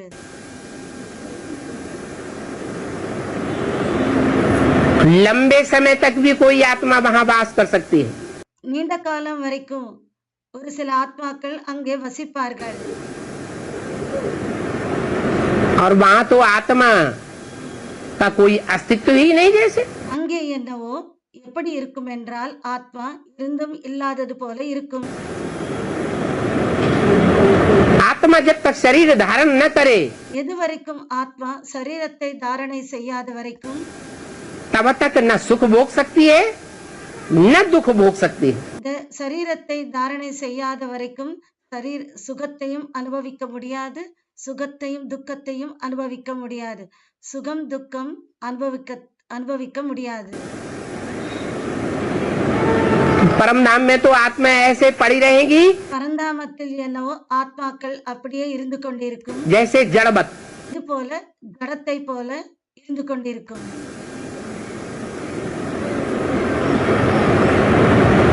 सारी आत्माएं शरीर छोड़ छोड़ करके एटम बमों के विनाश में அனைத்து ஆத்மாக்களும் சரீரத்தை விட்டுவிட்டு அந்த அணுகுண்டுகளின்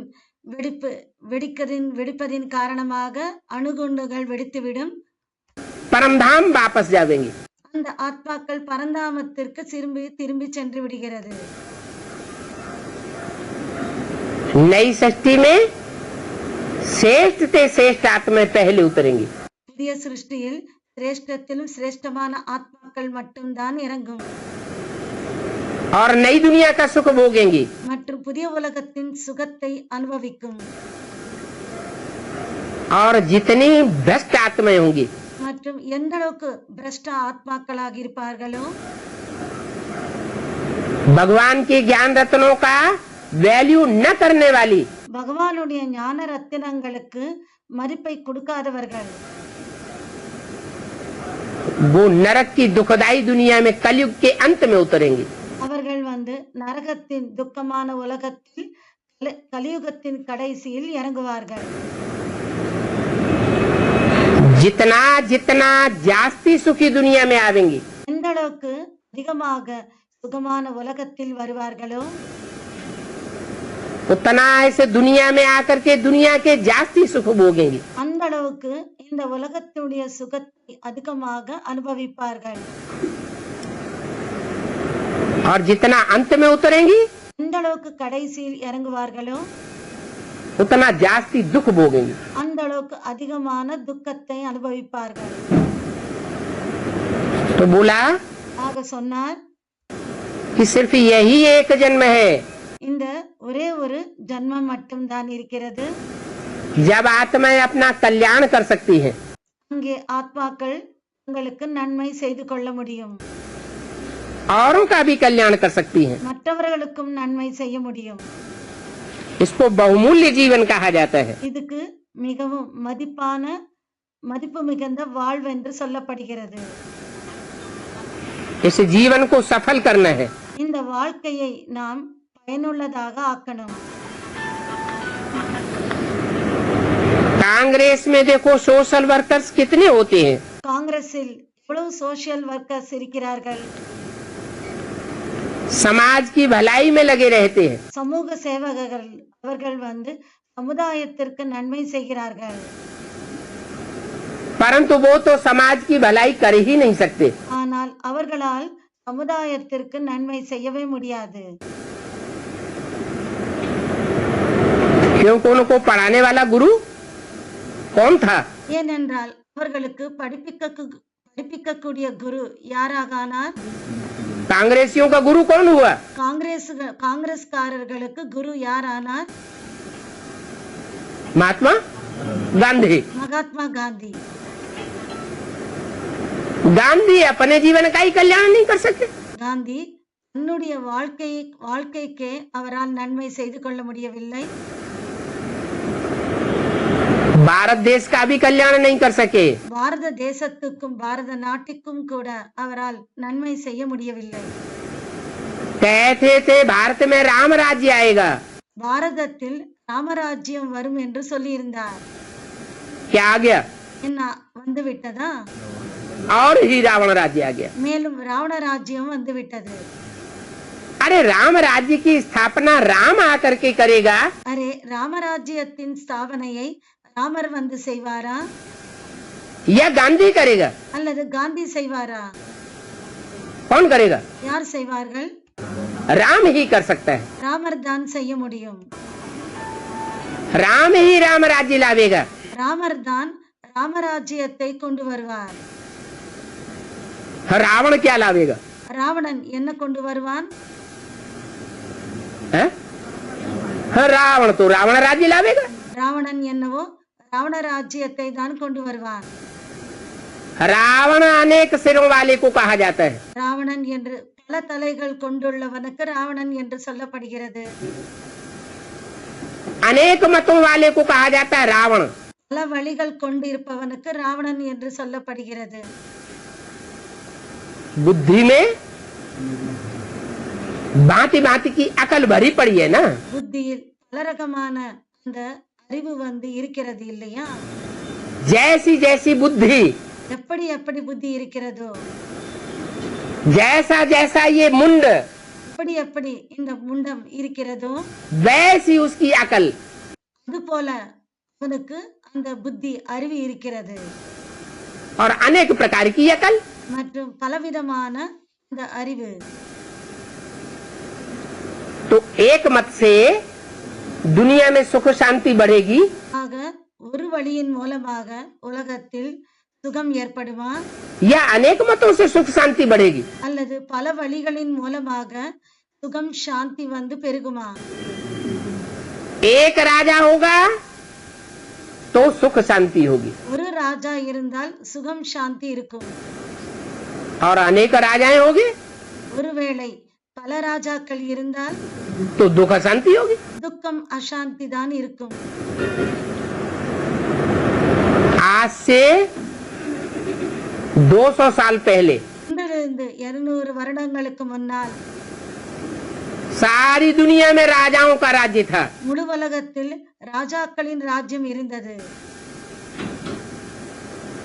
तो भी कितना सुख था। அப்போதும் கூட எவ்வளவு சுகம் இருந்தது. हजारों साल पहले राजाओं का राज्य था। 1000 வருடங்களுக்கு முன்னால் ராஜாக்களின் ராஜ்யம் இருந்தது. उस सुख की तो बात ही छोड़ दो। அந்த சுகத்தின் விஷயத்தை விட்டுவிடுங்கள். अभी सारी दुनिया में प्रजा के ऊपर प्रजा का राज्य है। இப்போது முழு உலகத்தின் மீது பிரஜைகளின் ராஜ்யம் நடக்கிறது. तो प्रजा तो अनेक प्रकार की है। பிரஜைகள் என்னவோ பலவிதங்களாக இருக்கிறார்கள். प्रजा वर्ग तो बहुत होता है। பிரஜைகளின் பிரிவுகள், அதாவது பிரஜைகள் பல வகைகளாக அதிகமாக இருக்கிறார்கள். उनकी बुद्धि भी अनेक प्रकार की होती है। மற்றும் அவர்களுடைய புத்தியும் கூட பலவிதங்களாக இருக்கிறது. अनेक प्रकार की बुद्धि होने से பல ரகமாக புத்தி இருப்பதினால் सब एक दूसरे को अनेक प्रकार का रास्ता बताते रहते हैं। அனைவரும் ஒருத்தர் இன்னொருத்தருக்கு வழிகளை சொல்கிறார்கள், பல வழிகளை சொல்கிறார்கள். तो सबकी बुद्धि भटक जाती है। ஆக அனைவருடைய புத்தி அலைந்து விடுகிறது. एकाग्रता होने का सवाल ही नहीं। ஒருநிலைப்படுவதற்கான கேள்வியே இல்லை. प्रजा के ऊपर प्रजा का राज्य है, बेकायदे राज्य। பிரஜைகளின் மீது பிரஜைகளின் ராஜ்யம் நியமமற்ற ராஜ்யமாகும். ये है रावण राज्य। இது ராவண ராஜ்யம், 10 सिरों का राज्य। 10 தலைகளுடைய ராஜ்யம். क्योंकि सारी दुनिया आज मुख्य मुख्य 10 धर्मों में बटी हुई है। ஏனென்றால் முழு உலகமும் இன்று 10 முக்கியமான அந்த தர்மங்களாக பிரிக்கப்பட்டிருக்கிறது. जो 10 धर्म पिताएं दुनिया में हिस्ट्री में हुए हैं, 10 தர்ம பிதாக்கள் ஹிஸ்டரியில் இருந்திருக்கிறார்கள். उन 10 धर्म पिताओं को मोस्टली फॉलो करने वाले लोग हैं। அந்த 10 தர்ம பிதாக்களை அந்த 10 தர்ம பிதாக்களை பெரும்பாலும் ஃபாலோ செய்பவர்களாக இருக்கிறார்கள். वो है देहधारी धर्म गुरु धर्म पिताएं। அவர்கள் தேகதாரி தர்ம குருமார்கள், தர்ம பிதாக்கள் ஆவார்கள். वो देहधारी धर्म गुरु அந்த தேகதாரி தர்ம குருமார்கள் अपने अनेक जन्मों को नहीं जानते हैं। அவர்கள் தங்களுடைய பல ஜன்மங்களை அவர்களுக்கு தெரிவதில்லை. अपना ही नहीं कल्याण कर सकते हैं, தங்களுக்கே அவர்களால் நன்மை செய்து கொள்ள முடிவதில்லை. तो दूसरों का कल्याण कैसे करेंगे? பிறகு அவர்கள் மற்றவர்களுக்கு எப்படி நன்மை செய்வார்கள்? कोई इब्राहिम के फॉलोअर्स इस्लामी है, ஒரு சிலர் இப்ராஹிம் இஸ்லாமிய ஃபாலோவர்ஸ் ஆக இருக்கிறார்கள். कोई महात्मा बुद्ध के फॉलोअर्स बौद्धी है, ஒரு சிலர் மகாத்மா புத்தருடைய அந்த பௌத்த தர்மத்தின் ஃபாலோவர்ஸ் चीन जापान में बसे पड़े हैं। சைனா ஜப்பானில் வசிக்கிறார்கள். बौद्धी धर्म खंड कहा जाता है। பௌத்த தர்ம கண்டம் என்று சொல்லப்படுகிறது. इस्लामी धर्म खंड अरब देश अफ्रीका वगैरह कहा जाता है। இஸ்லாமிய தர்ம கண்டம் அரபு மற்றும் ஆப்பிரிக்கா முதலியவை. कोई क्रिश्चियंस है क्राइस्ट को फॉलो करने वाले, ஒரு சிலர் கிறிஸ்டியன்ஸ் கிறிஸ்டை ஃபாலோ செய்பவர்களாக இருக்கிறார்கள். आज दुनिया में सबसे जास्ती उनकी आबादी है। இன்று உலகத்தில் அனைவரை விட அதிகமான ஜனத்தொகை கிறிஸ்டியன்ஸ் அவர்களுடையதாகத்தான் இருக்கிறது. उनका राज्य फैला पड़ा है। அவர்களுடைய ராஜ்யம் பரவி இருக்கிறது. कोई टाइम ऐसा था ஒரு நேரம் அப்படி இருந்தது, कि दुनिया में जहाँ जहाँ क्रिश्चियंस का राज्य था कहा जाता था உலகத்தில் எங்கெங்கெல்லாம் கிறிஸ்டியன்ஸினுடைய ராஜ்யம் இருந்ததோ அது போல சொல்லப்பட்டது. कि क्रिश्चियंस के राज्य में सूर्य कभी अस्त नहीं होता। கிறிஸ்டியன்ஸ் அவர்களுடைய ராஜ்யத்தில் எப்போதுமே சூரியன் அஸ்தமிக்க மாட்டார். माना सारी दुनिया में क्रिश्चियंस का राज्य फैल गया। அதாவது முழு உலகத்தில் கிறிஸ்டியன்ஸினுடைய ராஜ்யம் பரவிவிட்டது.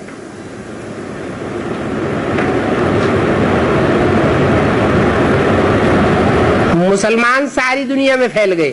முஸ்லிம்கள் முழு உலகத்திலும் பரவி இருக்கிறார்கள். तो ये 10 धर्म पिताएं ஆக இந்த 10 தர்ம பிதாக்கள் जैसे सारी दुनिया को कंट्रोल करने वाले बन गए। இது போல முழு உலகத்தையும் கண்ட்ரோல் செய்பவர்களாக ஆகினார்கள்.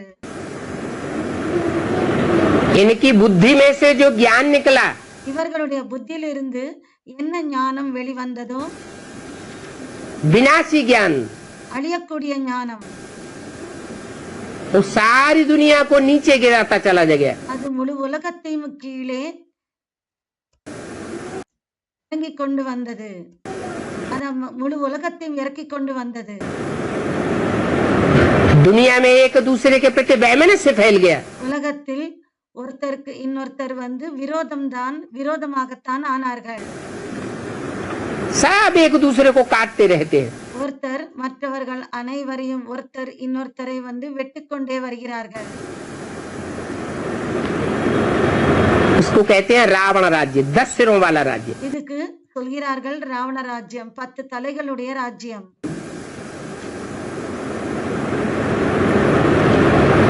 इस रावण राज्य में राम की आत्मा भी कहीं दबी पड़ी है। இந்த ராவண ராஜ்யத்தில் ராமரின் ஆத்மாவும் கூட எங்கேயோ புழுதியில் அமுங்கப்பட்டிருக்கிறது. कलयुग के अंत में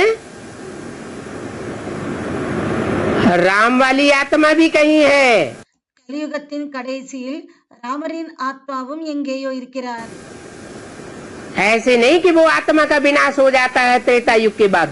அப்படி இல்லை, அந்த ஆத்மா திரேதா யுகத்தின் பிறகு அந்த ஆத்மா அழிந்து விடுகிறார். அப்படி இல்லை.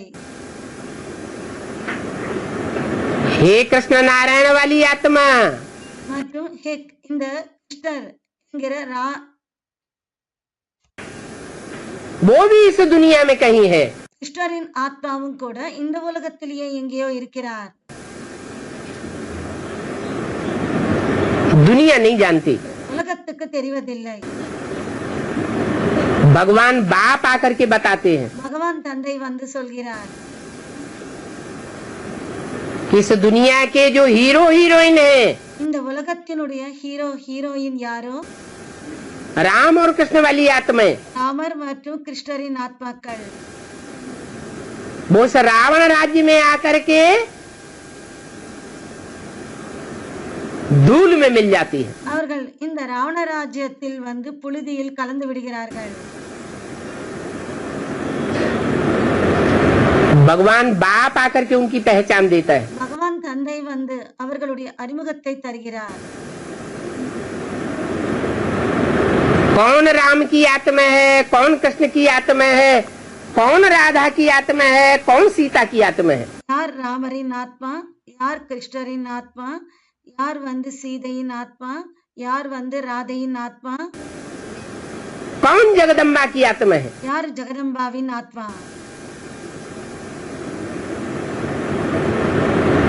कौन अष्टदेव हैं, யார் அஷ்டதேவதைகள், जिनके मंदिर बना करके उनकी पूजा की जाती है। அவர்களுக்கு கோவில் அமைத்து அவர்களுக்கு பூஜை செய்யப்படுகிறது. कौन 108 की माला के वो श्रेष्ठ मन के हैं, யார் அந்த 108 மணிமாலையின் சிரேஷ்டமான ஆத்மாக்கள் யார், जिस माला की आत्मा रूपी दानों को सारे धर्म के लोग அந்த சிரேஷ்டமான அந்த 108 மாலையுக்குள் வருகிற அந்த ஆத்மாக்களை முழு உலகத்தினர் स्मरण करते हैं, ஸ்மரிக்கிறார்கள், நினைவு செய்கிறார்கள், सिमरण करते हैं। हिंदू भी माला घुमाते हैं, இந்துக்களும் கூட மாலையை உருட்டுகிறார்கள், क्रिश्चियंस भी माला फेरते हैं, கிறிஸ்டியன்ஸும் கூட அந்த மாலையை உருட்டுகிறார்கள், சுற்றுகிறார்கள், मुसलमान भी माला का जाप करते हैं। முஸ்லிம்களும் கூட அந்த மாலையை ஜபிக்கிறார்கள். हर धर्म के लोगों में ஒவ்வொரு தர்மத்திலும் இருப்பவர்களும் वो माला गाई हुई है। அந்த மாலை பாடப்பட்டிருக்கிறது. माला के 108 मण के மாலையின் அந்த 108 மணிகள் वो कौन सी आत्माएं हैं, அவர்கள் எந்த ஆத்மாக்கள், ये किसी को पता नहीं। இது யாருக்கும் தெரியாது. बाप आकर अभी पहचान दे रहे हैं। தந்தை வந்து இப்போது அவர்களுடைய அறிமுகத்தை கொடுத்து கொண்டிருக்கிறார். ये संगम युग है, पुरुषोत्तम संगम युग। இது சங்கம யுகம், புருஷோத்தம சங்கம யுகம். पुरुष माना मनुष्य, புருஷ் என்றால் மனிதர்கள். मनुष्यों में उत्तम से उत्तम पार्ट बजाने वाली षष्ठ मंच की आत्माएं कौन कौन है? மனிதர்களில் உத்தமத்திலும் உத்தமமான பாட்டுதாரிகள் யார் யாரு? वो भगवान बाप अभी आकर के बताते हैं। இதை பகவான் தந்தை வந்து சொல்கிறார். पहले तो परिचय मिलता है हीरो हीरोइन का। முதலில் ஹீரோ ஹீரோயின் அவர்களுடைய அறிமுகம் கிடைக்கிறது. राम और कृष्ण का। ராமர் மற்றும் கிருஷ்ணருடைய. वो सृष्टि के माता पिता हैं। அவர்கள் சிருஷ்டியின் மாता பிதாக்கள், தாய் தந்தையர். उनका जिनको परिचय मिल जाए, யாருக்கு அவர்களுடைய அறிமுகம் கிடைக்கிறதோ, तो बेहद के माता पिता को पहचानने वाले, அப்ப எல்லையற்ற தாய் தந்தையரை தெரிந்து கொள்பவர்கள், वो तो बहुत भाग्यशाली हो गए। அவர்கள் என்னவோ மிகவும் பாக்கியசாலிகளாக ஆனார்கள். जिनके बड़े माँ बाप होते हैं, யாருக்காவது தாய் தந்தையர் பெரிய அளவில் இருக்கிற தாய் தந்தையர் இருந்தால், जिनका बाप ऊंचे से ऊंचा, யாருடைய தந்தை வந்து மிகவும் உயர்ந்ததிலும் உயர்ந்தவராக இருக்கிறாரோ, वो बच्चे भी ऊंचे से ऊंचे होते हैं। அப்போது குழந்தைகளும் கூட உயர்ந்ததிலும் உயர்ந்தவர்களாக ஆகிறார்கள். फिर नंबर बार और आत्माएं பிறகு வரிசை கிரமமாக மற்ற ஆத்மாக்கள் इस संसार में प्रत्यक्ष होती है। இந்த உலகத்தில் பிரத்யட்சமாகிறார்கள். जो भी धर्म पिताएं आए, யாரெல்லாம் தர்ம பிதாக்கள் வந்தார்களோ, उन्होंने 100 साल के अंदर अपना अपना धर्म स्थापन किया। அவர்கள் 100 வருடங்களுக்குள்ளேயே தங்களுடைய தர்மத்தை ஸ்தாபனை செய்தார்கள். वो राजाई आकर के स्थापन नहीं करते, அவர்கள் ராஜாங்கத்தை வந்து ஸ்தாபனை செய்வதில்லை, राजभाग दे करके नहीं जाते हैं। ராஜபாகத்தை கொடுத்து செல்வதில்லை. एक परम पिता परमात्मा शिव ही ऐसा है ஒரு பரம்பிதா பரமாத்மா சிவன் மட்டும் தான் அப்படி இருக்கிறார். जो ऊंचे के ऊंचे सनातन देवी देवता धर्म की स्थापना भी करता है। அவர் உயர்ந்ததிலும் உயர்ந்த அந்த தேவி தேவதா சனாதன தர்மத்தையும் ஸ்தாபனை செய்கிறார். और धर्म स्थापना के साथ साथ மற்றும் தர்ம ஸ்தாபனையின் கூடவே देवताओं के राज्य की स्थापना भी करके जाता है। தேவதைகளினுடைய ராஜ்யத்தையும் ஸ்தாபனை செய்து செல்கிறார். ये दैवी राज्य की स्थापना भी हो रही है। இந்த தெய்வீக ராஜ்யத்தின் ஸ்தாபனை இப்போது நடந்து கொண்டிருக்கிறது. पूरी राजधानी स्थापन हो रही है। முழு ராஜதானி ஸ்தாபனை ஆகிக் கொண்டிருக்கிறது. राजधानी में ऊंचे से ऊंचे पद भी होते हैं। ராஜதானியில் தலைநகரில் உயர்ந்ததிலும் உயர்ந்த பதவிகளும் இருக்கிறது. और नीचे से नीचे पद भी होते हैं। மற்றும் தாழ்ந்ததிலும் தாழ்ந்த பதவிகளும் இருக்கிறது. ये पदों का डिक्लेरेशन இந்த பதவிகளுடைய டிக்ளரேஷன்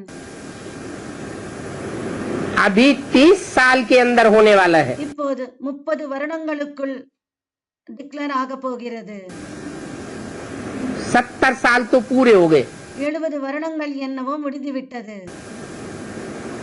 जैसे और धर्म पिताओं ने 100 साल के अंदर अपने धर्म स्थापन किए, இது போல மற்ற தர்ம பிதாக்கள் 100 வருடங்களுக்குள் தங்களுடைய தர்மத்தை ஸ்தாபனை செய்தார்கள். ऐसे भगवान बाप भी आकर के அது போலதான் பகவான் தந்தையும் வந்து 100 साल के अंदर 100 வருடங்களுக்குள்ளேயே आदि सनातन देवी देवता धर्म की स्थापना करके जाता है। ஆதி சனாதன தேவி தேவதா தர்மத்தை ஸ்தாபனை செய்து செல்கிறார் और वो भी सिर्फ भारतवर्ष में होती है। மற்றும் அதுவும் இந்த பாரத நாட்டில் மட்டும்தான் ஆகிறது। भारतवासी बड़े भाग्यशाली हैं பாரதவாசிகள் மிக பெரிய பாக்கியசாலிகள்। जो भगवान भारत में ही आता है, இந்த பகவான் இந்த பாரதத்தில் தான் வருகிறார், दूसरे देशों में नहीं आता। மற்ற நாடுகளில் வருவதில்லை। क्यों? ஏன்? क्योंकि दूसरे देश में पवित्रता को उतना मान नहीं है। ஏனென்றால் மற்ற நாடுகளில் பவித்திரதாவுக்கு அந்த அளவுக்கு மதிப்பு இல்லை। ब्रह्मचर्य जीवन का उतना मान नहीं है जितना भारतवर्ष में है। பிரம்மச்சரிய வாழ்விற்கு அந்த அளவுக்கு மதிப்பு கௌரவம் கொடுப்பதில்லை எந்த அளவுக்கு பாரதத்தில் தருகிறார்களோ। दूसरे देशों में दूसरे धर्म के लोगों में மற்ற நாடுகளில் மற்றும் மற்ற நாடுகளில் இருக்கிறவர்களிலும் ये आस्था होती है இந்த நம்பிக்கை இருக்கிறது कि जितने जास्ती बच्चे पैदा करें, जितनी जास्ती जनरेशन बढ़े, எந்த அளவுக்கு ஜெனரேஷனை அதிகமாக்குறோமோ उतना अच्छा है, அந்த அளவுக்கு நல்லது, इनाम भी मिलता है। அவர்களுக்கு பரிசும் கிடைக்கிறது।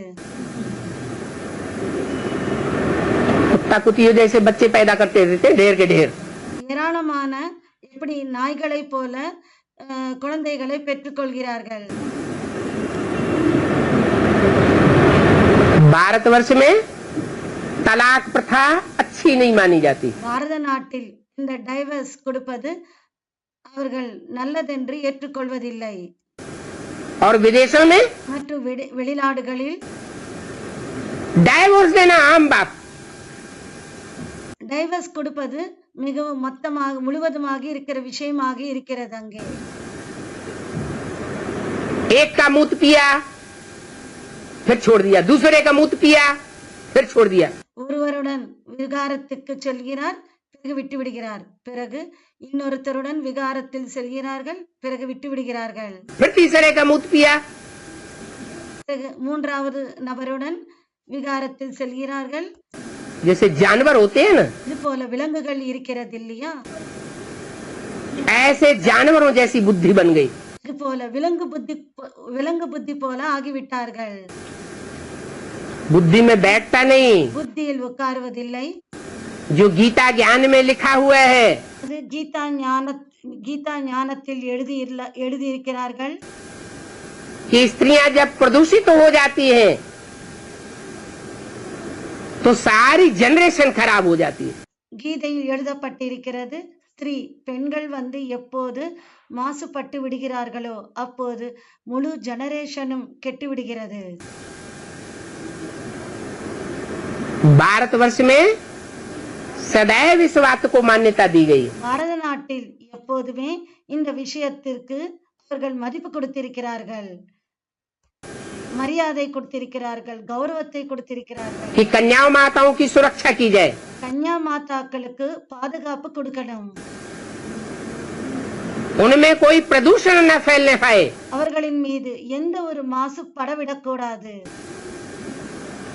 भारतवर्ष में उस स्त्री का बड़ा मान होता है।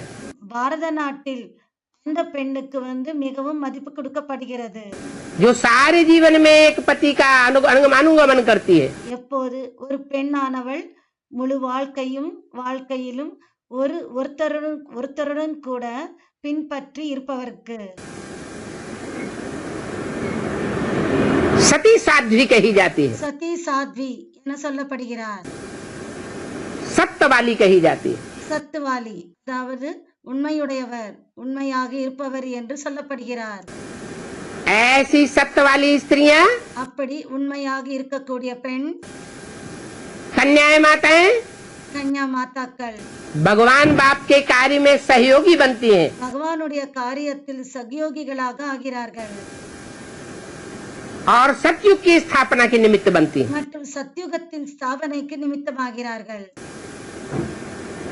उनको शिव शक्तियां कहा जाता है। அவர்களுக்கு சிவ சக்திகள் என்று சொல்லப்படுகிறார்கள்।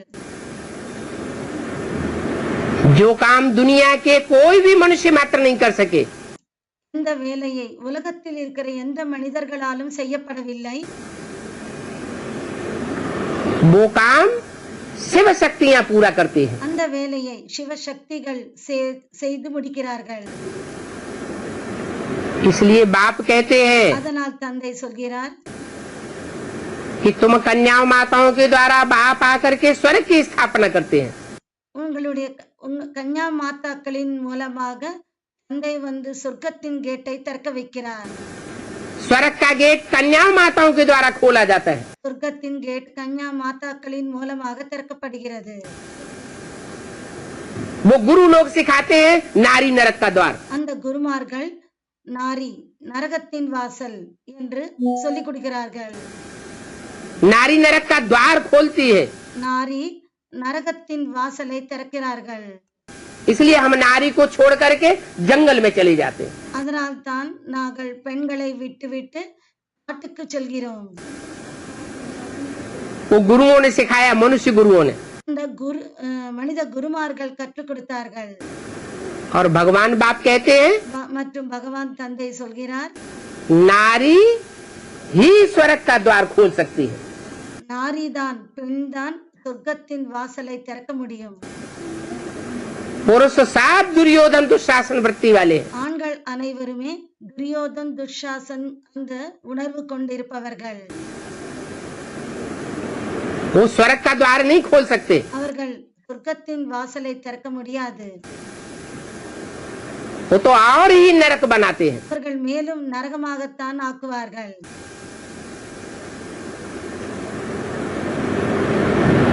शिव और शिव की शक्तियां சிவன் மற்றும் சிவனுடைய சக்திகள் शास्त्रों में गाई हुई है। சாஸ்திரங்களில் பாடப்பட்டிருக்கிறது.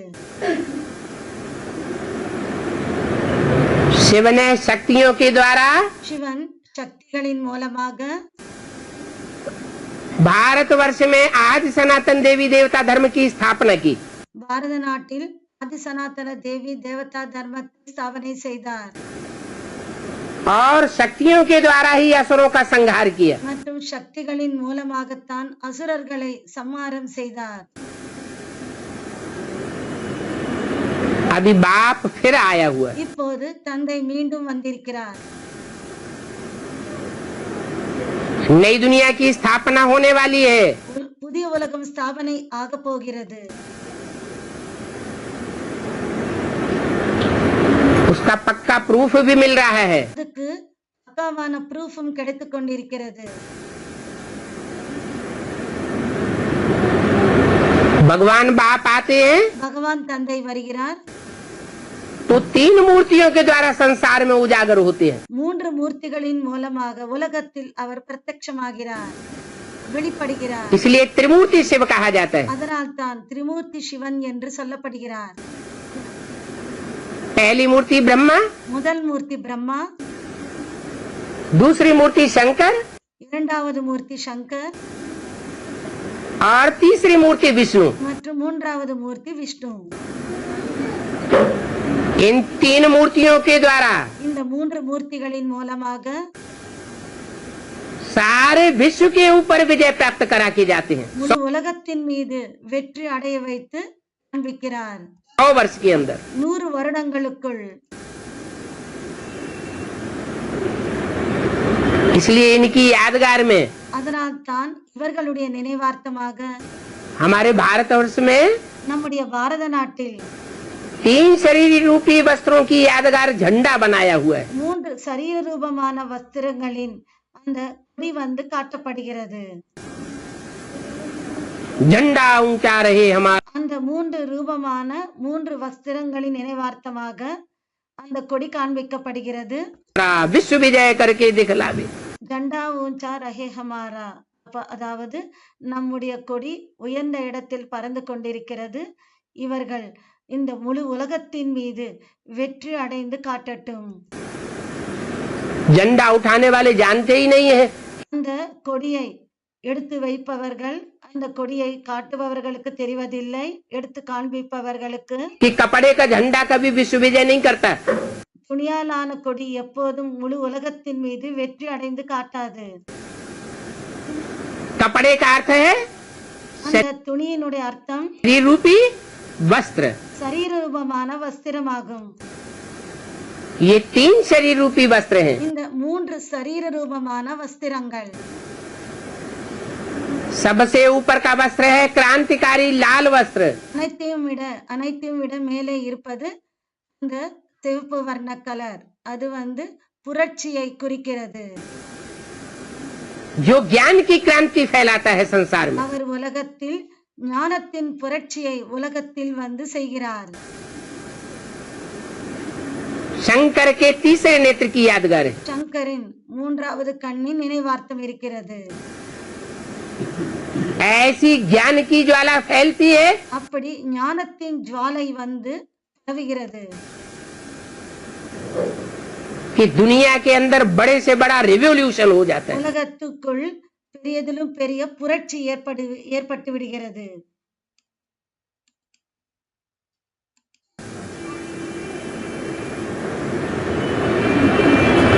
सब पापी असुरों का विनाश, அனைத்து பாவிகள் அசுரர்களின் விநாசம், और श्रेष्ठ देवात्माओं की दुनिया की स्थापना हो जाती है। மற்றும் சிரேஷ்ட தேவதாத்மாக்களின் ஸ்தாபனை ஆகிறது. उन श्रेष्ठ आत्माओं की दुनिया की पालना करने के लिए அந்த சிரேஷ்டமான ஆத்மாக்களின் இந்த உலகத்தின் பாலனை செய்வதற்காக दूसरी मूर्ति निमित्त बनती है विष्णु। இரண்டாவது மூர்த்தி விஷ்ணு நிமித்தமாகிறார்.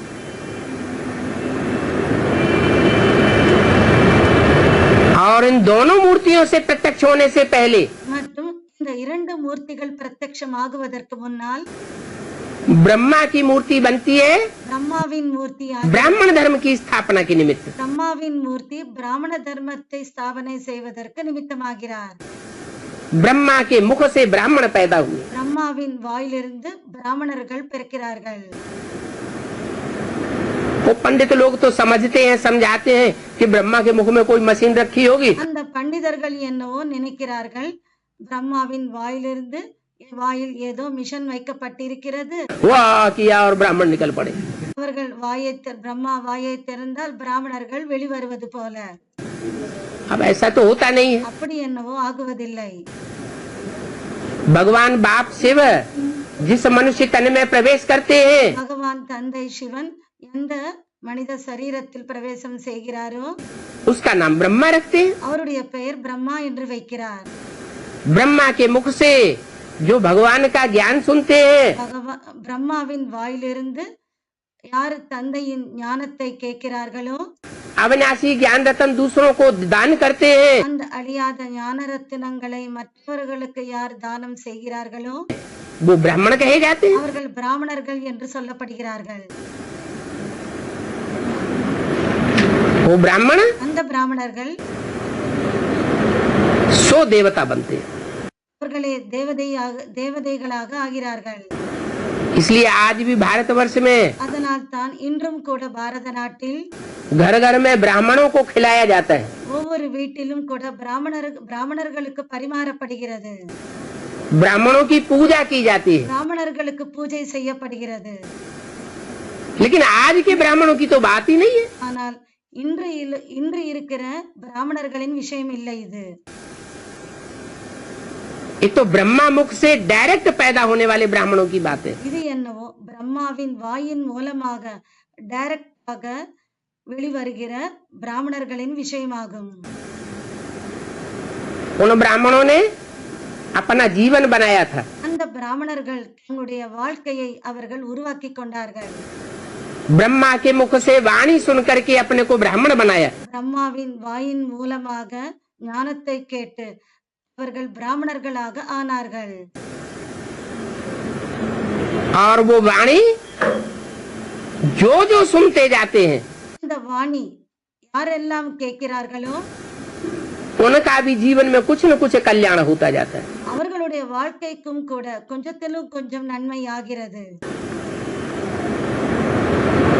तो बाप कहते हैं யாருக்கெல்லாம் சொல்கிறார்களோ அவர்களுக்கும் கொஞ்சத்திலும் கொஞ்சம் நன்மை ஆகிறது. ஆக தந்தை சொல்கிறார், तुम बच्चे अभी குழந்தைகளாகிய நீங்கள் இப்போது इस अंतिम जन्म में अविनाशी ज्ञान रत्नों का दान करने वाले हो, இப்போது இந்த கடைசி ஜன்மத்தில் அழியாத ஞான ரத்தினங்களை தாரணை செய்பவர்கள்